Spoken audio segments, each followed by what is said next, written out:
In this video, we take a look at pronouns. The most well-known pronouns are the personal pronouns, such as I, you, he, she, it, we, and they. Consider these examples. My brother plays the trumpet. He likes the noise. The teachers are great in this school. They really care for the children. In these examples, the pronouns he and they can only be understood by linking them back to the phrases my brother and the teachers. Remember that groups of words whose head is a noun are called noun phrases, so we can now say that pronouns are words that refer back to noun phrases. In the next examples, the pronouns he and they have a special form, which we call the nominative case.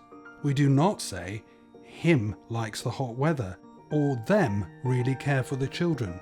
He and they are used when a pronoun is the subject of a sentence.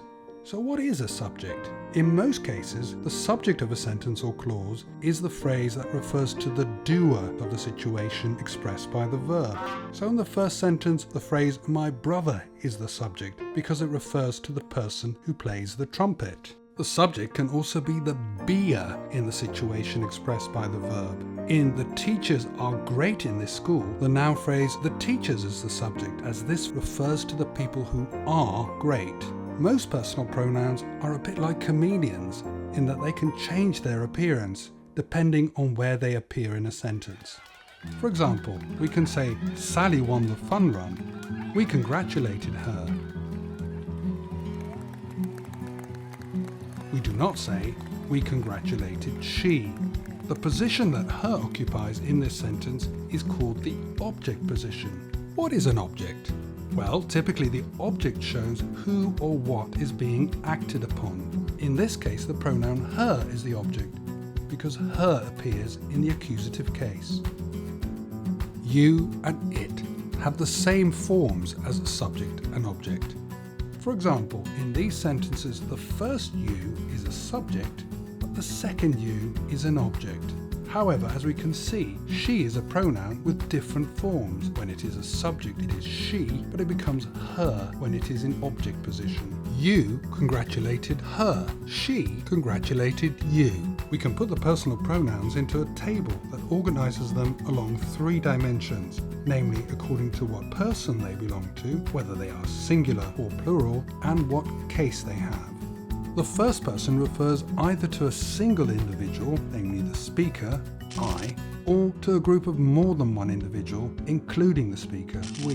The second person refers to a group of one or more individuals being addressed. This is always expressed as you. And the third person refers to someone other than the speaker, he, she, it.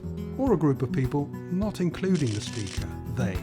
The accusative case forms vary according to the position of the pronoun, as we've seen. The pronouns we looked at so far are the main personal pronouns. There are a few others, such as the possessive personal pronouns, namely my, mine, your, yours, he, his, her, hers, its, our, ours, their, theirs.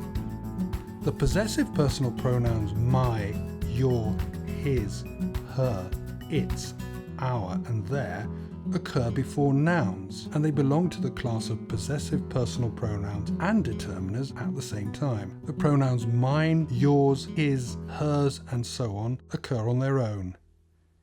Here are some examples. This is my tablet, and that is your tablet. His bike has 3 gears,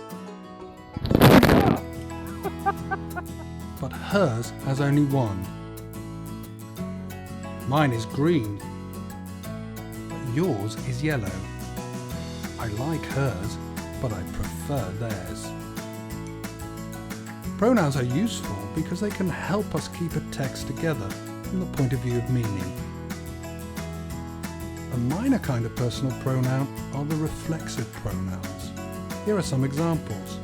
I shave myself only twice a week. You must take better care of yourselves.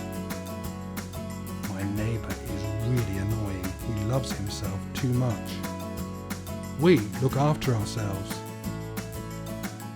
Arsenal supporters call themselves Gunners.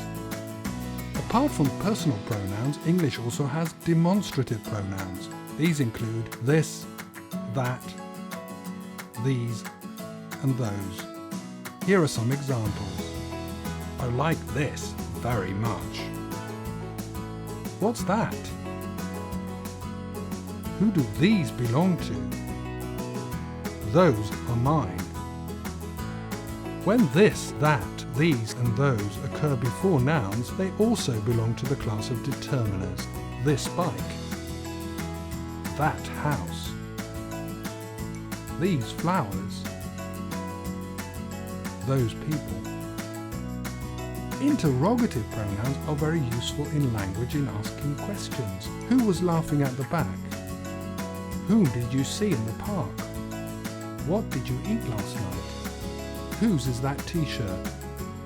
And here are some examples of what are called indefinite pronouns. Somebody left a coat behind. I didn't hear anything. Something is missing. Nobody can beat me. I can't get enough. Everything was covered in soot. Finally, relative pronouns are used in relative clauses. This is my friend Jim, who sits next to me in class. Find out more about grammar at Englicious.org.